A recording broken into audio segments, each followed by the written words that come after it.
Hello दोस्तों, क्या आप जूनियर इंजीनियर बनना चाहते हैं और पाना चाहते हैं सरकारी नौकरी या किसी प्राइवेट कंपनी में इंटरव्यू क्लियर करना चाहते हैं? चाहे कोई भी एग्जाम हो, SSC JE, RRB JE, ISRO, NHPC, all state AE JE exam के लिए सबके लिए एक ही कोर्स काफी है, all in one AE JE course.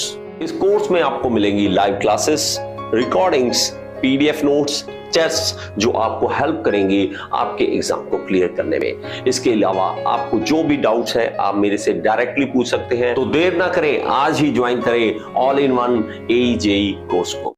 The reaction and bending moment at point A, तो ये मैं नहीं करवा रहा, ये आप ही करेंगे, ये आप ही करेंगे। आपके पास चाहे चलो थोड़ा सा मिनट मतलब 1 मिनट ले लीजिए, बस 1 मिनट ले लीजिए और इस क्वेश्चन को मुझे जल्दी से करके दिखाइए।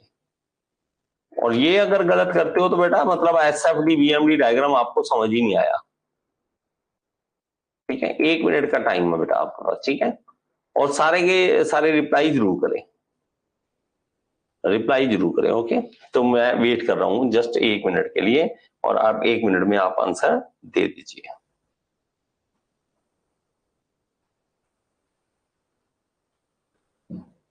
सीरियस लगता है साल वो बेवकूफ बनाते हैं, कुछ टीचर भी ऐसे होते हैं, अरे हम 2 महीने में तैयारी करवा देंगे, भाड़ में जाए, कोई नहीं करा सकता, कोई नहीं करा सकता। बेटा बी इसका राइट आंसर है, बी इसका राइट आंसर है।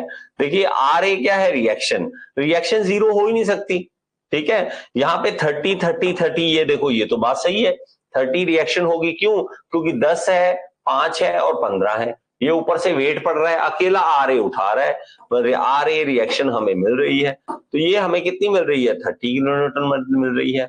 और हमारे पास एम बी, अगर हम बी पॉइंट पे देखते हैं, हमें कौन कौन सा पूछा है, एम ए ही पूछा है बस, और तो पूछा ही नहीं है कोई। तो ये क्या होगा, 15 इंटू ये सारा, 15 इंटू ये सारा मतलब 3 और 3 6, 15 6 90, 90 ये हो गया, और 5 और ये 5 और ये डिस्टेंस 3, 3 ये डिस्टेंस, 5 ये 15, 15 ये डिस्टेंस हो गया, और ये 10 इंटू 1 प्लस 10 कर दीजिए, तो ये 90 115 हो गया। 115 ऊपर से हम इधर से आ रहे हैं तो हमारे पास क्या हो जाएगा, नेगेटिव में आ जाएगा, तो 115 इज द राइट आंसर। तो ये हमारे पास है बड़ा बच्चा, इतना आसान क्वेश्चन है, सेकंड्स में आपको करना चाहिए।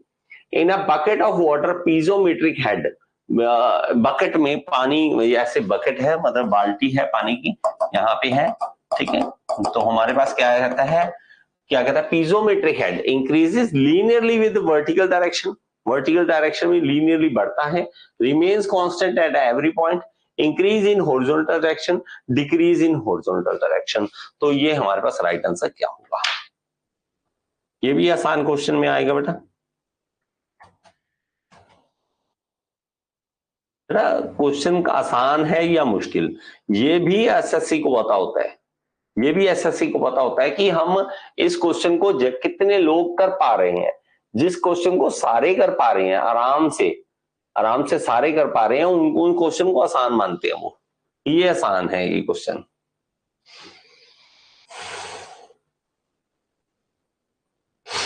हाँ जी बेटा, देखो पीजोमेट्रिक हेड पूछा है, क्या पूछा है, पीजोमेट्रिक हेड। हाँ जी, देखो बेटा पीजोमेट्रिक हेड को अगर आप देखना चाहते हो तो ये 2 पॉइंट से मिलकर बनता है। अगर मान लीजिए इस पॉइंट पे, ये वाले पॉइंट पे, इस पॉइंट पे पूछ लिया, हम कहेंगे यहां से लेके यहां तक का एच बताओ कितना है, वो कहेंगे क्यों, क्योंकि p equal to rho g h होता है, हमें ये रो जी एच चाहिए, रो जी एच। और हेड कैसे निकलेगा इसका, एच क्या होगा, पी बाय रो जी, पी बाय रो जी, मतलब एच से हम हेड निकाल सकते हैं, कौन सा, प्रेशर हेड।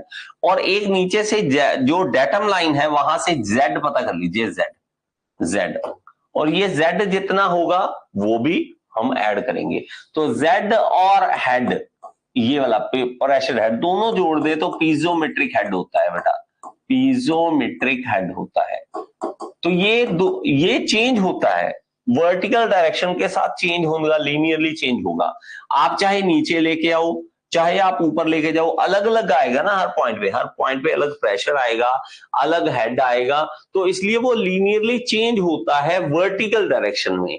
तो increases linearly in vertical direction, तो वर्टिकल डायरेक्शन में इंक्रीज करता जाएगा, ना कि कांस्टेंट रहेगा। कांस्टेंट मेरा बच्चा क्या चीज होती है? जब हम बात करते हैं कि एक स्टैटिक फ्लूइड है, एक कंटेनर बंद है और उसके अंदर हम प्रेशर हर पॉइंट पे लगा के देखते हैं तो वो हर तरफ सेम प्रेशर देता है। ये पीजोमेट्रिक हेड जो है वो कांस्टेंट नहीं होता, वो कांस्टेंट नहीं होता। Bn 82 हो गया। If regeneration is used in Rankine cycle under the ideal condition efficiency dash Carnot cycle, मतलब it will be more than Carnot, it will be equal to Carnot, it will be less than Carnot या may more than Carnot। तो इसका right answer क्या होगा? Regeneration अगर हम use कर लें, मुझे लगता है इसके बारे में मैंने आपको रीजनरेशन वाले टाइम में बताया था।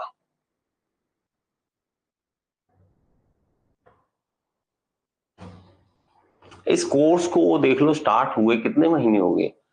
10 जनवरी को मैंने शुरू कर दिया था, अगस्त 8 महीने हो चुके हैं। 8 महीनों से मैं पढ़ा रहा हूं टेक्निकल, और मेरे साथ दूसरे सर हैं वो भी टेक्निकल पढ़ा रहे हैं।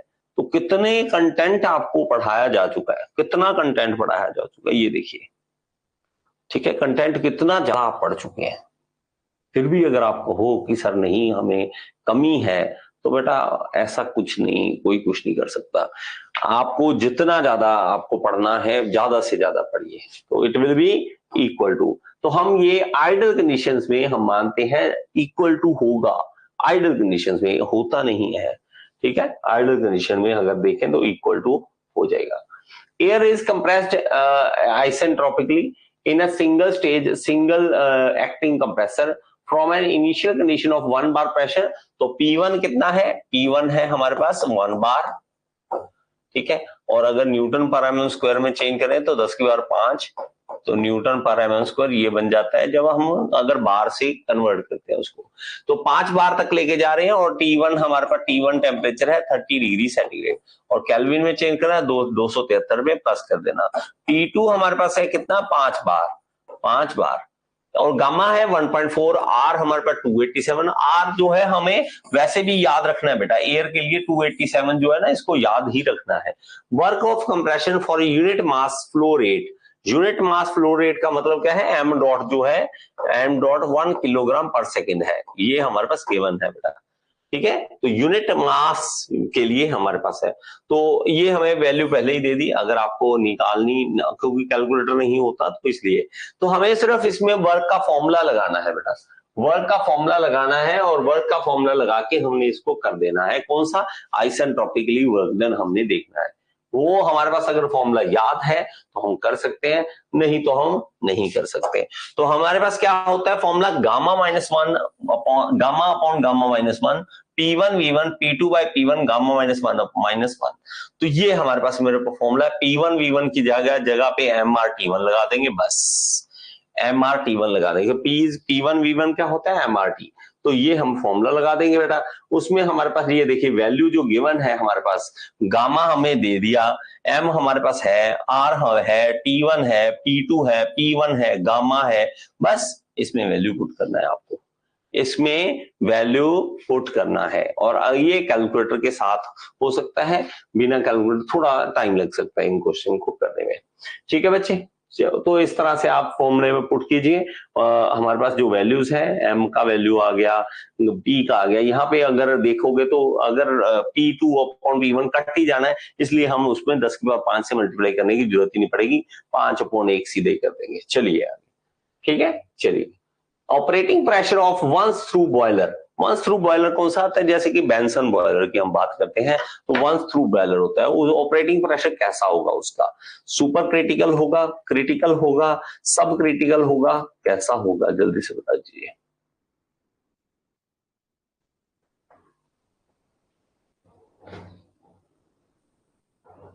ये लीजिए,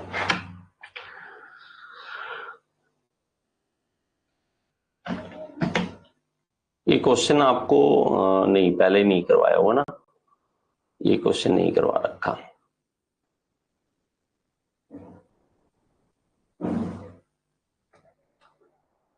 सारे के सारे रिप्लाई कर दिया करें तो ज्यादा अच्छा होता है। चलो, तो हमारे पास कितना होगा ये, तो ये सुपर क्रिटिकल होगा बेटा, ये जो होता है वो सुपर क्रिटिकल होता है। क्रिटिकल वाला हमारे पास आ जाता है जो क्रिटिकल पॉइंट से प्रेशर से ज्यादा प्रेशर मतलब इक्वल हो, क्रिटिकल उससे ज्यादा आ जाए तो हमारे पास सुपर क्रिटिकल हो जाता है। In a multi cylinder heavy duty engine mainly dash lubrication is use. तो हमारे पास मल्टी सिलेंडर है, हैवी ड्यूटी है, pressure feed, splash, splash and wet या स्कूप फीड हम यूज करेंगे। तो अगेन ऐसा क्वेश्चन आपने नहीं पढ़ा होता, ये सीधा आप एमसीक्यू में ही करते हैं। जल्दी से इस क्वेश्चन को करिए बेटा, 1 मिनट मैं आपको ऑप्शन दे रहा हूं बेटा, जस्ट अ सेकेंड। तो ये 186, इसमें ए, बी, सी और डी, ये 4 ऑप्शन है आपके पास, इनमें से क्लिक कर दीजिए, 30 सेकेंड है आपके पास।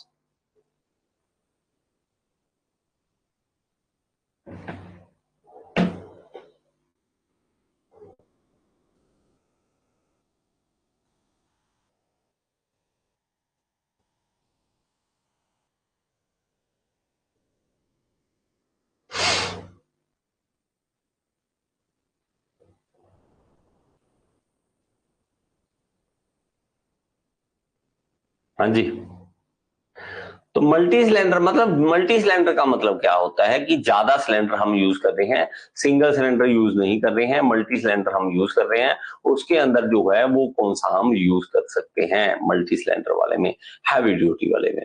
तो मेरा बच्चा इसमें जो है वो राइट आंसर बाकियों ने कौन सा दे रखा है। हम्म, देखो ये थोड़ा सा गड़बड़ इसमें आपको कहीं ना कहीं मिलेगा क्वेश्चन में, ठीक है। तो इसमें गड़बड़ क्या मिलेगा कि आपके पास जो प्रेशर फीड है, प्रेशर फीड जो है वो इसमें ज्यादा यूज करते हैं बेटा, प्रेशर फीड। आप अगर स्प्लैश की बात करो तो स्प्लैश जो है वो सिंगल वाले में यूज कर सकते हैं मोस्टली, ठीक है। लेकिन जो है ये वाला जो प्रेशर फीड है, प्रेशर फीड हम ज्यादा मल्टी सिलेंडर वाले में यूज करते हैं, ये आप हमेशा के लिए इसको याद कर लीजिए, ठीक है। तो हमारे पास क्या होगा, सिंगल सिलेंडर के लिए, याद इसको कहीं लिख लो बेटा, कहीं पे भी लिख लो, सिंगल वाले के लिए, सिंगल सिलेंडर के लिए स्प्लैश वाला यूज करेंगे, ओके, स्प्लैश वाला। और अगर आपके पास मल्टी आ गया तो हमारे पास क्या होगा, मल्टी सिलेंडर वाले में प्रेशर फीड का इस्तेमाल करेंगे, इसको याद कर लीजिए, ठीक है बच्चे, ओके ग्रेट।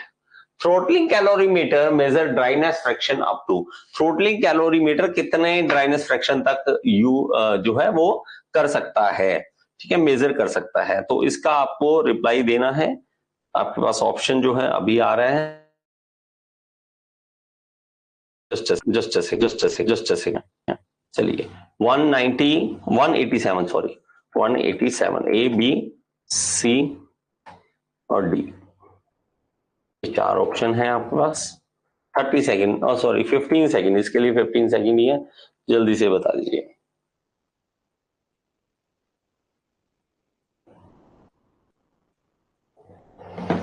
शाबाश शाबाश शाबाश। तो C is the right answer, 0.98 is the right answer. चलिए, Bourdon gauge is use to measure pressure. तो बॉर्डन गेज जो है, बॉर्डन गेज प्रेशर, जो हम प्रेशर चेक करने के लिए बॉर्डन जो प्रेशर गेज का यूज करते हैं, तो उसका गेज प्रेशर हम इस्तेमाल करते हैं, गेज प्रेशर के लिए होता है बेटा, इसके लिए गेज प्रेशर के लिए होता है। Or reaction turbine will have maximum efficiency if swirl velocity at the outlet will be equal to, तो swirl velocity अगर जीरो हो जाए तो वो हमारे पास क्या हो जाती है, और रिएक्शन टर्बाइन जो है वो मैक्सिमम एफिशिएंसी दे देंगी अगर swirl velocity equal to zero आ जाएगी। Which of the following turbine should be selected if specific speed is approximately 75? 75 हो जाए टर्बाइन की जो स्पेसिफिक स्पीड है, तो हमारे पास कौन सा होगा, Pelton with single jet, Pelton with dual jet, Francis या कैप्लान। तो इसका राइट आंसर आप दे दीजिए 190 का।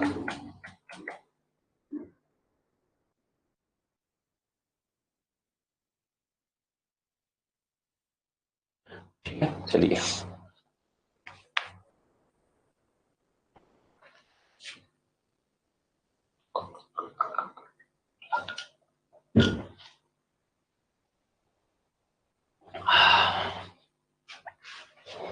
75 स्पेसिफिक स्पीड 75। तो मेरा बच्चा अगर आप स्पेसिफिक स्पीड की बात करो, देखिए हमारे पास लो है, हमारे पास मीडियम है और हाई है, तो हमारे पास अलग अलग है बेटा। तो कौन सा हम यूज करेंगे, वो हमारे पास स्पेसिफिक स्पीड के अगर 0 से 60 तक है तो टेंजेंशियल या impulse turbine flow, sorry impulse turbine. तो 60 से लेके 300 तक का रिएक्शन है। तो हमारे पास हाई, उसमें हमारे पास 300 से लेके 600 हमारे पास प्रोपेलर है, और 600 से लेके हमारे पास ये है कैप्लान। तो ये मीडियम वाली कौन सी आ गई, फ्रांसिस। और ये 0 से 60 कौन सी आ गई, पेल्टन व्हील विद टर्बाइन। ठीक है, Pelton with wheel, Pelton wheel turbine. तो हमारे पास क्वेश्चन क्या था बेटा,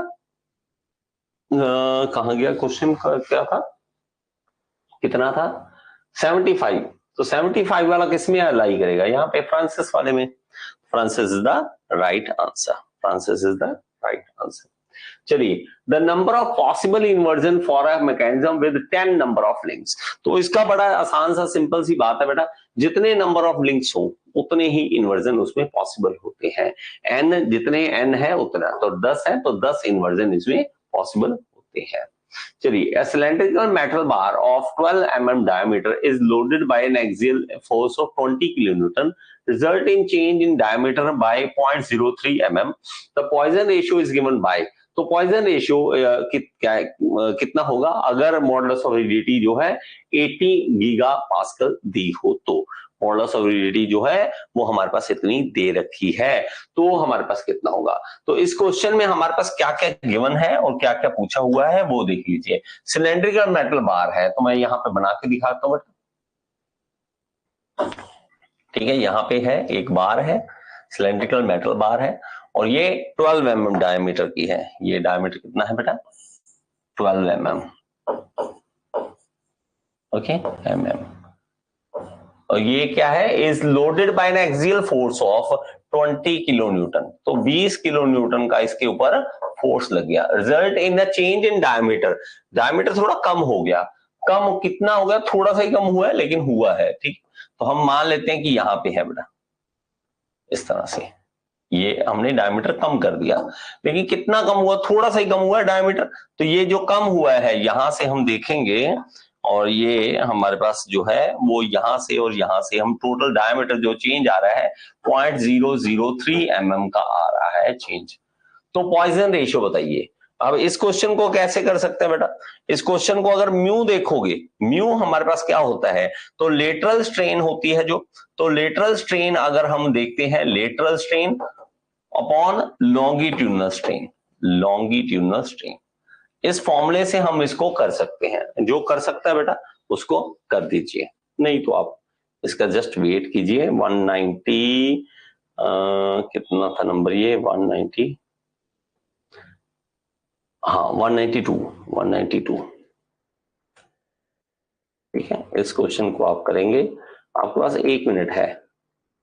छोटा सा एक ही फॉर्मूला इसके अंदर लगना है, छोटा सा फॉर्मूला, अगर वो आप लगा दोगे तो आपके पास आंसर सही आ जाएगा। आंसर सही आएगा जब आप इस फॉर्मूले को सही तरीके से यूज करना आपको आता होगा, नहीं आता होगा तो मुश्किल है। ठीक है, चलिए जल्दी से कर दीजिए।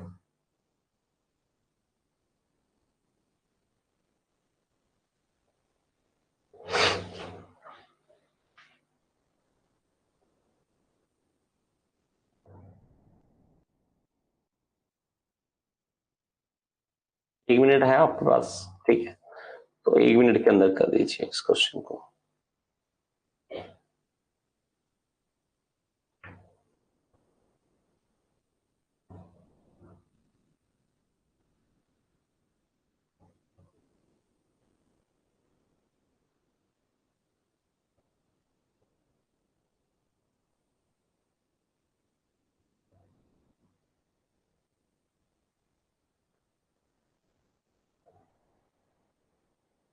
हो जाएगा बेटा, हो जाएगा या नहीं,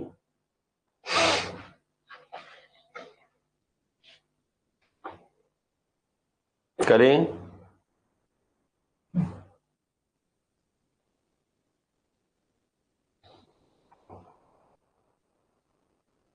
चलिए, इसमें छोटी सी चीज जो है वो समझने वाली सिर्फ एक ही है, क्या? देखिए ई जो होता है, ई वो क्या होता है? Stress by strain. और ये जो स्ट्रेन होती है वो कौन सी होती है? Longitudinal strain. तो ये इधर ले आइए बेटा, लॉन्गिट्यूडनल स्ट्रेन। और ये क्या आ गया? स्ट्रेस बाय ई। अब जो ई है ये हमने कुछ और लगाना है बस। ई का फॉर्मूला हमने पता है, हमें क्या पता होता है? Is equal to. तो हमारे पास जो फॉर्मूला है, जब हम ई के रिलेशन देखते हैं बेटा, तो ई के रिलेशन में हमें पता लगता है कि एक फॉर्मूला है, जो फॉर्मूला कौन सा हम यूज करते हैं? 2G1 प्लस म्यू, वो वाला फॉर्मूला हम इसमें यूज करेंगे, 2G1 प्लस म्यू।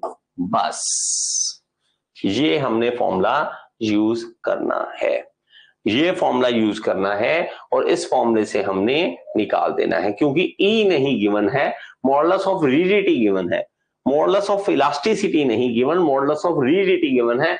यही गड़बड़ खा जाते हैं सारे, ठीक है, यही गड़बड़ हो जाती है। तो ये क्या आएगा मेरे बच्चा? ये आ जाएगा स्ट्रेस बाय ई की जगह पे 2G1 प्लस म्यू। बस ये सारे का फॉर्मूला उठा के सारे का सारा यहां लाइए, और यहां पे लेटरल चेन क्या आएगा? डेल्टा डी बाई डी, मतलब change in diameter upon original diameter upon longitudinal strain जो है stress by 2G1 plus mu, 1 plus mu. तो ये हमारे पास आएगा बच्चे, ओके, 1 प्लस म्यू। ये रहा। यहां पे हमें जो स्ट्रेस है वो तो हमें पता ही होती है बेटा, वो कैसे निकाल सकते हैं? स्ट्रेस हमारे पास स्ट्रेस फोर्स अपॉन एरिया होता है, फोर्स अपॉन एरिया, फोर्स हमारे पास है, एरिया हमारे पास, डेल्टा डी हमारे पास, डी हमारे पास, जी हमारे पास, म्यू रह गया, म्यू हम निकाल देंगे, बस म्यू हम निकाल देंगे। तो इससे हमें म्यू निकालने में आसानी हो जाएगी। इसके साथ आप क्वेश्चन ये वाला कर सकेंगे। चलिए आगे, ओके, ये हो जाएगा बेटा। Pick the correct example of fire tube boiler. Fire tube boiler की कौन सी एग्जाम्पल है? तो अगेन आप जल्दी से रिप्लाई कर देंगे। 193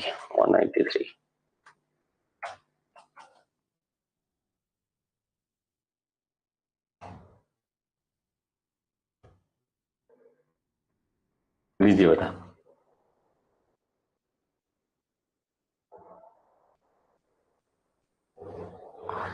जल्दी क्लिक कीजिए, जल्दी।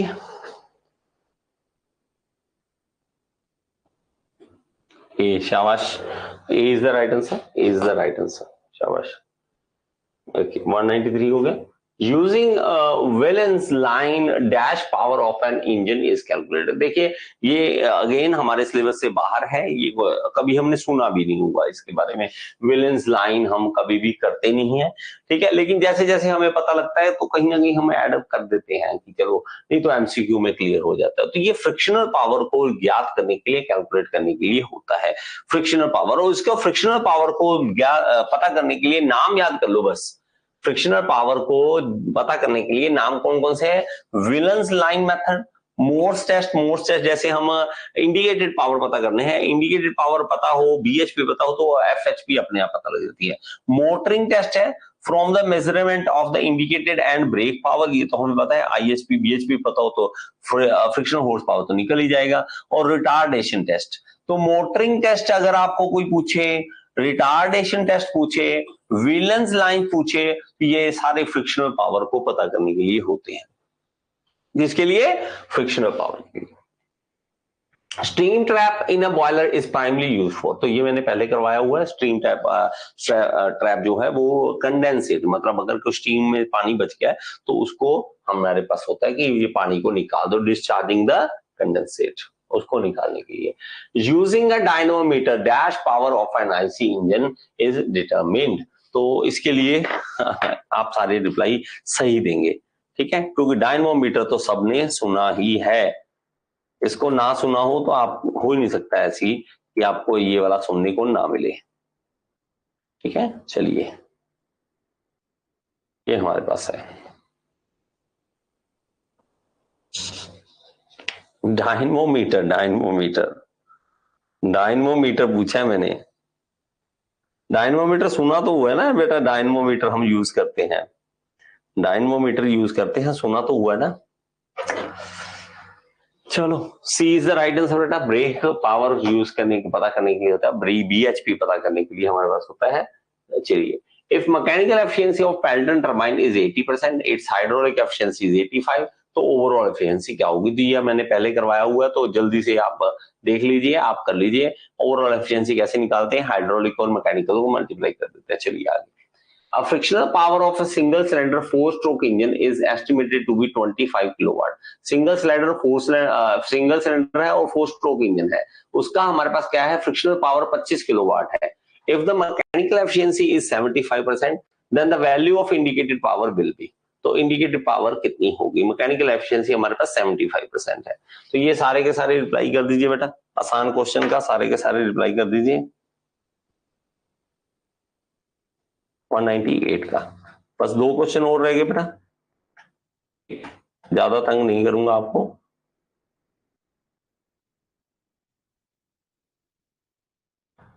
तो ये नहीं समझ आती एक दिन में, मुझे लगता है जहां तक मैं जानता हूं आपका 200 से 300 क्वेश्चन आपको घर पे करने चाहिए। अगर आप फ्री हो तो 200 से 300 क्वेश्चन आपको करने चाहिए एक दिन के।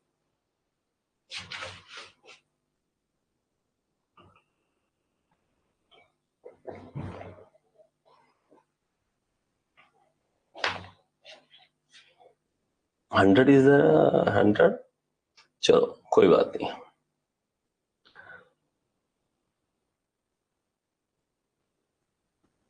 चलिए, तो हमारे पास देखिए मैकेनिकल एफिशिएंसी क्या होती है। तो मैकेनिकल एफिशिएंसी जब हम देखते हैं BHP और IHP हम देखते हैं, तो इसमें हम इंडिकेटेड पावर हम निकाल देते होते हैं। ठीक है, तो वो आपको जल्दी से निकाल के बतानी होती है। फ्रिक्शनल पावर की बात की हुई है, फ्रिक्शनल पावर की। तो आप बेटा इसमें अगर आप कहोगे कि सर ये भी चीजें हमें बताइए, ये भी हमें नहीं आता, तो क्या कर सकते हैं बेटा हम? थोड़ा सा हमारे लिए मुश्किल होता है, हंसी भी निकलती है कई बार कुछ चीजों का, क्योंकि इससे आसान क्वेश्चन नहीं डाले जा सकते। ठीक है, तो बेटा मैकेनिकल एफिशिएंसी अगर आप देखोगे BP अपॉन IP होता है। BP हमारे पास क्या होता है? IP माइनस FP होता है, मतलब फ्रिक्शनल पावर होता है। तो ये माइनस कर देंगे, फ्रिक्शनल पावर हमारे पास दी है, IP हम निकाल देंगे बस। तो IP क्या है? 100 किलोवाट। शाबाश, 100 is the right answer. In a refrigeration plant removal of air to maintain pressure is termed as. तो हमारे पास देखिए ये अगेन ये भी जो चीज है, ये हमारे डिप्लोमा में तो कभी भी नहीं हमें देखने को मिलता, लेकिन ये आपको नई चीज सीखने को मिलेगी। रेफ्रिजरेशन प्लांट में हम एयर, मतलब पूरे हमारी पाइप्स हैं, उसके अंदर अगर कहीं एयर है तो एयर को निकालना है, तो उसको हम प्रेशर को मेंटेन करने के लिए एयर निकालते हैं।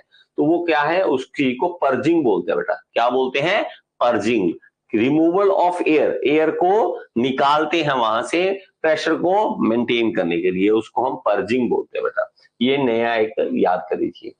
Diesel engine has cut off ratio 2 and compression ratio 220, assuming gamma is equal to 1.4, तो हमारे पास क्या होगा? It's air standard efficiency. Air standard efficiency का फॉर्मूला आपको याद होना चाहिए, उसमें ये वैल्यू डाल दीजिए और आंसर दीजिए बस। ठीक है, तो ये हमारा आज के क्वेश्चन थे बेटा।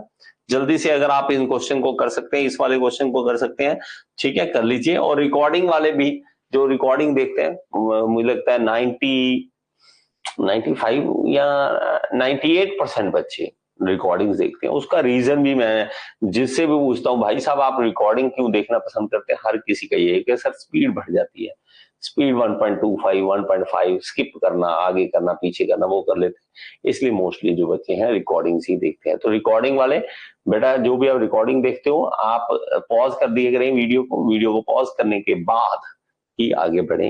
ठीक है, क्वेश्चन अपना कर लें, क्वेश्चन करने के बाद अपना देखें मेरा सही था या नहीं सही था। सही था तो अपनी तरफ से, मेरी तरफ से शाबाशी अपने आप को दे दीजिए, नहीं तो मेरी तरफ से एक थप्पड़ ले लिया करिए। ठीक है, थप्पड़ भी फ्री में ले लिया करिए, ऑनलाइन थप्पड़ मैं दे नहीं सकता, आप मेरी तरफ से अपने आप को मार दिया करो।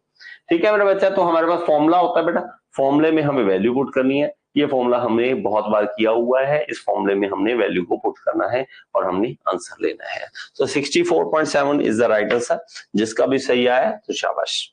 चलिए बेटा, और नेक्स्ट क्लास आपकी नॉन टेक्निकल की है और आपको प्रैक्टिस करवाई जाएगी, अगेन पेपर की प्रैक्टिस कराई जाएगी। Thank you so much. Hello दोस्तों, क्या आप जूनियर इंजीनियर बनना चाहते हैं और पाना चाहते हैं सरकारी नौकरी या किसी प्राइवेट कंपनी में इंटरव्यू क्लियर करना चाहते हैं? चाहे कोई भी एग्जाम हो, SSC JE, RRB JE, ISRO, NHPC, all state AE JE exam के लिए सबके लिए एक ही कोर्स काफी है, all in one AE JE course. इस कोर्स में आपको मिलेंगी live classes, recordings, PDF notes, test जो आपको हेल्प करेंगे आपके एग्जाम को क्लियर करने में। इसके अलावा आपको जो भी डाउट्स है आप मेरे से डायरेक्टली पूछ सकते हैं। तो देर ना करें, आज ही ज्वाइन करें all in one AE JE course को।